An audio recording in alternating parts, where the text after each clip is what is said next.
Have you noticed that it's all executive action recently? Trump is like the only one doing anything right now. Congress was sworn in 2 weeks before Trump got into office and had nothing passed on his desk ready to go. Like, where are the bills? Remember on January 10th when Mike Johnson posted this? Here we go. House Speaker Mike Johnson has been reelected as Speaker of the House. Mike Johnson has now just been declared the winner and will retain the Speaker's gavel. President-elect Donald Trump's victory in the 2024 presidential election has been officially certified by Congress. This is a mandate from the American people, and we are very much ready to get to work on this agenda. Okay. Where's the work? What'd you guys pass? The Lake and Riley Act? Look, great bill.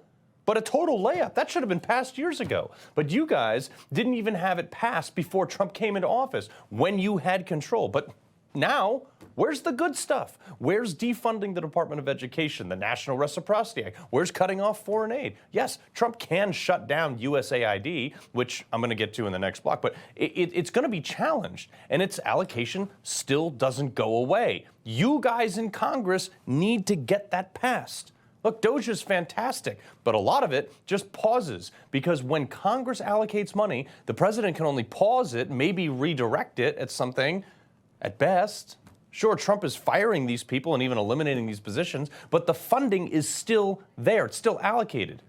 And because of that, the federal employee unions are now suing Trump left and right. You remember, they sued him for simply emailing every federal employee. Like, how is that worthy of a lawsuit? That's what we're up against, folks.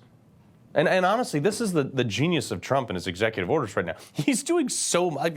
Nobody's ever seen anything like it. He's doing so much, so fast and so quickly that most of what he's doing, he's been planning it for the last 4 years. The only reason he's successful on a lot of these things without Congress's help is because Democrats don't have the resources to litigate every one of these executive orders because they're happening so fast. I mean, they'll catch up eventually, but that's why Congress needs to do some permanent fixes here. The deep state has filed almost 30 lawsuits so far, ranging from like civil rights violations, constitutional, it's all garbage, but most of which they don't have any merit whatsoever. They're going to slow walk things, though, using these lawsuits like the birthright citizenship order.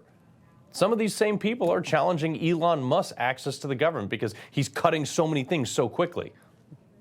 Look, I knew the left was mad about the concept of DOGE, but I don't think any of them really understood that he was literally going to run his office in the government like he did Twitter, where he recommended the firing of 75% of the company. Elon Musk, you may have illegally seized power over the financial payment systems of the United States Department of Treasury, but you don't control the money of the American people. The United States Congress does that. We don't have a fourth branch of government called Elon Musk, and that's going to become real clear. Oh, sure thing, Braskin, whatever. Like, well, first, he's operating as an advisor to Trump. He's not the one actually doing the fight. Trump is. And also, that's my point. Congress, by doing nothing, is literally siding with Jamie Raskin. They're essentially letting the minority party dictate the agenda. Did Raskin not see the election results? And then you got the media, as usual, siding with the losing team, Democrats, complaining that Trump is doing what he said he was going to do that the American people elected him to do. The more we know, the more we're prepared to call it out and call on people in power or people aspiring to be in power to do more, to push harder, to be more creative. Because what's happening right now is a hostile takeover of the U.S. government. There's no other way to describe it. First off, she's insufferable. It's not a secret. He was literally elected by the American people to do exactly what he said. And you want to know why Trump is treating this like a hostile takeover, Jen? Because the government that now works for him is being hostile. FBI agents literally sued to block the DOJ from getting the names of the agents and employees of the FBI that worked on the January 6th investigation. Why? Under what authority? Like, if their investigation into Jan 6 was so star-spangled awesome and above board, what do they have to hide? Why did they delete all the evidence? And if you're just so morally just, why are they afraid to have their names out there? This afternoon, they ended up cracking and turning over more than 5,000 names of FBI employees who worked on 5,000. Why were there 5,000 agents assigned to this? Stay tuned for that one. That's going to be dissected over the next few days. But this goes in line with removing all the DEI stuff, who are being hostile and insubordinate against their new boss. They're literally like changing the names of their positions to maintain their employment after a directive to not do that. Like, fire them for cause on the spot. It's so crazy to me that the same people who hired 80,000 IRS agents to look into our lives, our bank accounts, they're the ones afraid of taxpayers looking into their lives and their careers and their activity. Like, am I crazy here? Doesn't the government work for us? You're so afraid of Elon Musk and DOGE, calling DOGE an unelected shadow government. Chuck Schumer, if your spending was so awesome, why are you so concerned about it being transparent? Is that why you in Congress, exempted yourself from FOIA requests too? Now, all of a sudden, now the Democrats are concerned about a shadow government from a guy who's literally reporting everything he does on Twitter. Like, DOGE is transparency. But you're concerned? So hold on a sec here. Let me ask you something, Chucky. Who was running the country when Joe Biden was in? Because we know it wasn't Joe. Nobody? No? Nobody on the left had any concerns if that happened?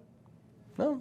Nobody has any concerns on the left that Doug Emhoff, the second gentleman, just went to work for the law firm Wilkie Fair and Gallagher, which, if you remember, was the firm that represented George Soros that defeated a $10 billion lawsuit against him.